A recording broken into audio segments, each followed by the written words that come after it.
Reimagining Success, Episode 85. You're listening to Reimagining Success, the podcast where we help you reimagine your future, designing a life and career beyond the 9 to 5 that allows you the freedom, flexibility and fulfillment that you've been dreaming of. I'm your host, Anna Lundberg. Now, let's get started on those dreams.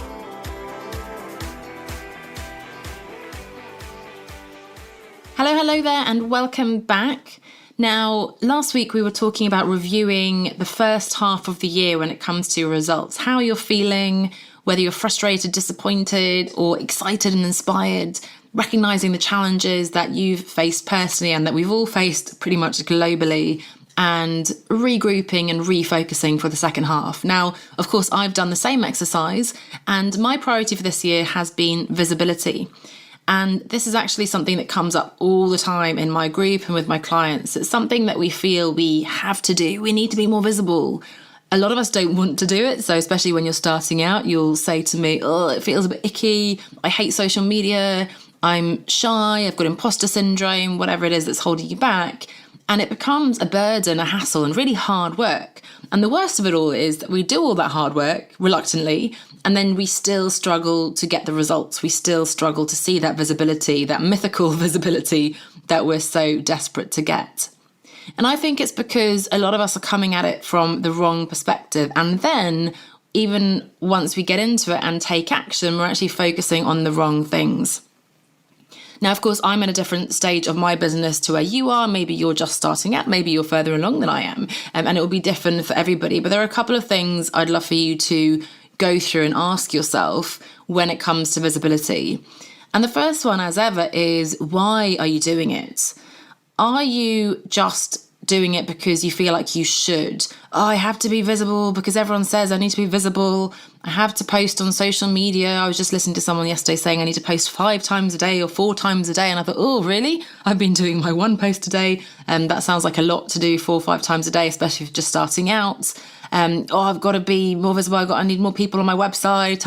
I need more clients, of course, is the ultimate goal. So are you doing this because you feel like you should be visible, or are you clearly focusing on visibility because you have a compelling mission, you have a strategy, and you know that getting that visibility, securing the visibility is the way in which you're going to achieve that? So when you're first starting out, I always say you need to start building an audience before you feel ready. It takes way longer than you realise. It's unlikely that your content will sort of go viral right away and so on. So, it's going to take time to attract people to your message, to get clarity on your own message and to feel confident and comfortable with that. And ultimately to engage people, to help them know, like and trust you, as we often say, before they're going to buy from you. Now, for me, it's more that I'm at a different stage, further along, I suppose, in the business, in the sense that I have a lot of the elements. I have the podcast, I have the group, my Facebook group, I have my book, I'm very active on LinkedIn and Instagram and so on.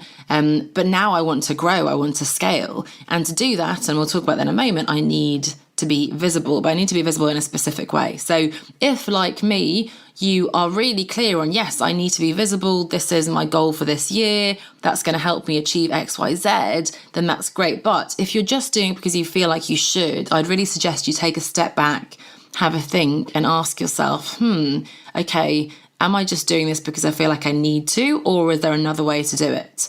Of course, visibility can mean lots of different things, but if you really do hate social media, you never spend any time on there, then probably, even though it's hard to say because I feel like we all sort of do need to be on there in some form or another, there are businesses that manage completely offline. Now, perhaps not during Corona, but in general, you can manage it by networking in person, by messaging people and connecting and having more interpersonal relationships. And to be honest, that's important on social media as well. But there are other ways you can do it. So you don't have to do lots of videos and launch a podcast and put yourself out there and share your innermost secrets in order to be visible. So, really important to ask yourself, do I need to be doing it? Should I be doing it? And not just should, but do I want to be doing it? Is this something that's compelling for me, that's going to get me to that meaningful definition of success, which is what we're always working towards? Second is, if you know that you do want to be visible, you've worked that out, it is the right strategy for you, then visible for what? we don't just want to be visible for the sake of being visible. I've had a couple of cases, both for myself actually, and for someone I work with, in terms of having some hate messages and trolls and that sort of negative visibility. And unfortunately, that's the reality, that when we put our neck out, when we stand for something, when we do become more visible, it's likely, and in fact, it's almost a good thing if people come out of the woodworks and start saying negative things, because it means that we're being heard. Now, it's a horrible, horrible, really uncomfortable feeling when that happens.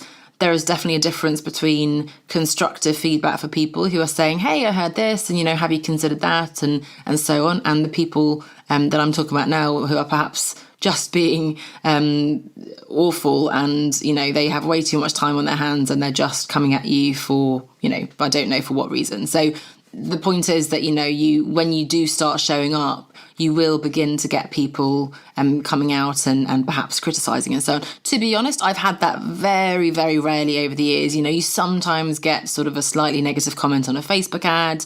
You sometimes get some strange emails and comments. Maybe you get something on social. Most of all, it's spam, easy to ignore. And you shouldn't worry about it too much, because you probably have, 20 positive comments for every one negative one, right? But again, when you're becoming more visible, you do need to stand for something. And the more clear your position, the more likely it is that other people will disagree. And that's a good thing. If you're having a constructive debate, productive debate, about, okay, this is how I feel, everybody else in business is doing this way, but actually my perspective is this, or all other personal trainers say that it's about this, but I believe it's about that. Everyone else in wellness coaching is focusing on this. I believe that we should be looking at a different way. In finance and accounting, everyone else is just focusing on the year end and so on, but I really believe we need to be proactively managing our money and so on. So you really need to know, what do you want to stand for in terms of having an opinion, having a point of view, and really knowing what your personal brand is really. What is your story? What's your mission? What are the values you stand for, and so on. Now, I did do a series of episodes on this way back when I started the podcast. So I believe episode 10, I did on how to find your story. So really how to identify what your personal brand story is. And of course, we talked about connecting the dots and finding your ikigai a couple of weeks ago, and that's relevant too. But, it's not just visibility for visibility's sake. Don't just post lots of random quotes, share other people's stuff and just copy what other people are doing. What's your standpoint? What's your point of view? What are you bringing here? And you don't have to be completely unique, but I'm sure you have a slightly different take on things. You're launching this business for a reason. You're running this business because you have a certain experience, whether it's personal or years of working with clients. You now have an opinion. So start to share that, start to put out resources, add value, and contribute to the discussion. As someone said to me recently, you don't have to be the one thought leader, the one guru expert. Just be a contributor to discussion, and by all means share and comment on what other people are saying, but really ask yourself, well, okay, how do I feel about this? What's my perspective here? And third and finally, and this is where we come to the biggest mistake that people make here, I tend to see people focusing on a pretty logo and tweaking copy on your website, obsessing over what your niche is, what's the name of the business going to be, should it be this and that, should I have a .com domain or a .net, and so on. But the thing is, as interesting and fun and perhaps important as those things are, if that's all you do, it actually doesn't matter, because nobody's ever going to see your pretty logo and website. So, if I'm only sitting at home tweaking my logo, I almost don't want to say the term that we used to use in corporate, but it was internal masturbation, I believe was the term, the official technical term for just sort of looking inwards and focusing internally and just, playing around with all these vanity metrics really and obsessing about these things that, yes, can be important, but can also evolve with time and so on. And again, if we only do that, no one's ever going to see it, because we're just on our own website, our own platforms. We don't have any followers yet. We don't have any website visitors. And so there are two parts to visibility. And the first is visibility in front of new people. And the second is visibility in front of existing people. So let's break those down. So the first one is the new people. And this is letting people know that you even exist. And this is, for me, what I'm looking to focus on the rest of this year now and beyond, really. So, I have a plan. I'm nurturing people in my Facebook group. I've got my content going out. I've got my podcasts. I've got my socials and so on. Now I want to grow. I want more people in the Facebook group. I want to help more people. I want more people subscribing to me on YouTube to watch the training content there. I want to engage with more people on Instagram and so on. So this is not about your own website and your blog and your own podcast. It's about guesting on other people's podcasts. So you may even have found me because I have been a guest on someone else's podcast. And it could be someone who's just starting out. They have a small audience, but maybe one person hears my interview and says, oh, I like this idea of reimagining success. I'd like to follow Anna. I'll head over and listen to her podcast. And then they might join my Facebook group, and who knows, we might start working together. So that's bringing new people via being a guest on other people's podcasts. It's about perhaps doing guest blog posts on other people's blogs, collaborating on other people's social platforms. That's a really big thing that I haven't tapped into yet.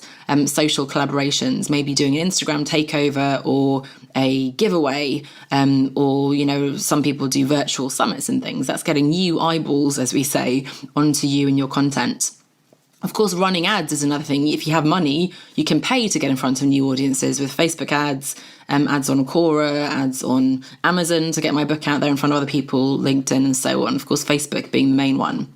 Speaking at conferences, being published in media articles, either as an expert contributor or actually writing an article if you're that way inclined. So this is the really important part. And again, for me, that's the part now that I'm wanting to add into the mix. Growing and scaling requires you to get in front of new people. But second, you also don't want to forget about the existing people, because these are people who've come to you, they trust you, they've given you some of their valuable time, and you want to make sure that you're actually nurturing those people who already do know that you exist. So this is when you're showing up and managing your Facebook group, answering questions, you're sharing useful content and engaging content on your social platforms and so on. And this is speaking to people who are already following you. And that's really important too. It's sending out your weekly newsletter, email content to people. It is, doing your weekly, in my case, podcast episodes and so on. And that's really important too. So there are those two parts to visibility. And of course, we need both. But it's interesting to ask yourself, what's your priority right now? If you're just starting out, probably it's just about getting new people, just that awareness phase of attracting people, building that audience. And then once you have them, you want to nurture them and engage them and learn about them and add value and support them and show up and serve them. But really, the first part is getting those new people, letting them know that you exist. And the second part then is nurturing and following up with the existing people. And you actually need to be getting in front of new people each and every week if you want to grow. You can't just be talking to the same people all the time. But then again, of course, when you do get their attention, make sure you keep it, because, we're all very busy. We've all got lots of email newsletters and social stuff and all sorts of things going on. So if somebody is giving you the gift of their time and attention, then use it wisely. And importantly, again, when you're first starting out, don't get upset because you only have 5 people watching your Facebook Live, or you've only got 50 people in your Facebook group, or only got a couple of hundred. Only each of those people, each of those numbers on the, the metrics is a human being who is giving you their time and attention, who's trusted you enough to join your group, to whatever it is, buy your book, watch your live, follow you on social media and so on. So, don't obsess about the numbers either. Make sure that you're showing up and serving each of those individuals as if they were the most important person in the world, because they are. And we actually don't need to, and this is maybe where we wrap up, we don't need to be that massive thought leader guru who has millions and millions of views and followers and so on. To be honest, it was probably easier to become that person, 10, 15 years ago, where there were hardly any blogs and thought leaders and so on. There are so many people now. I'm sure you see them all on Facebook and Instagram. It's so much easier now for us all, which is a good thing, to publish best-selling books on Amazon and to launch a podcast and to have a Facebook group and to run some ads and have Instagram and so on. And we all become public figures and we're so very present, and that's incredible. But it also means there's a lot more noise, there's a lot more competition. And I think it's less likely, certainly, that we will become one of those top sort of Oprah, Brendan Burchard type of level, Tony Robbins people. And that's okay. But it's just something to bear in mind that, don't think that you have to have thousands and thousands and millions of followers in order to be successful. You can absolutely run a business if you have the right business model, pricing and strategy and so on, and where you're doing really well, you're meeting your financial needs and beyond and enjoying your work, which of course is really important, and even with a much smaller following. So again, ask yourself, why are you obsessing about visibility? Is it something that's really part of your strategy? Do you have that clear mission? Is this the way in which you're going to achieve it? What do you want to stand for? And again, you might want to go back to episode 10 on how to craft your personal brand story. And then third, remember there are those two parts to the visibility. You need to get the new people on board, and then you need to nurture the existing people. But try not to get too obsessed about those sort of internal logo design, niche-y name things. The benefit of online is that you can actually evolve those things. I can't tell you how many times I've, tweaked my website, changed the theme, evolved the bio that I have on my Instagram or whatever, right? So you can always evolve and change if needed. Not to say that we should be constantly chopping and changing, but it's definitely possible to refine and evolve as we learn and grow. So hopefully that was a message that you needed to hear. Maybe you know somebody else who needs to hear it, in which case I'd love for you to share it with them and ask them to subscribe as well and have a listen. And I wish you best of luck with pushing your visibility, if that is an important part of your strategy. Thanks so much for listening. I'll see you next week. Bye for now. Are you ready to build and scale your business to achieve everything you dreamed of when you started, without sacrificing your personal life and your sanity to do so? The truth is that escaping the 9-to-5 is not just about saying, "I quit" to your boss, or putting up a website and ordering a set of business cards. A sustainable escape requires you to design and build a viable business that consistently brings in income and that fits in around the other priorities in your life. Join us in the Outsiders Business Accelerator to get ongoing coaching, training, and mentoring to help you create a long-term brand and business that works for you. Read more and apply at onestepoutside.com/accelerate. That's onestepoutside.com/accelerate.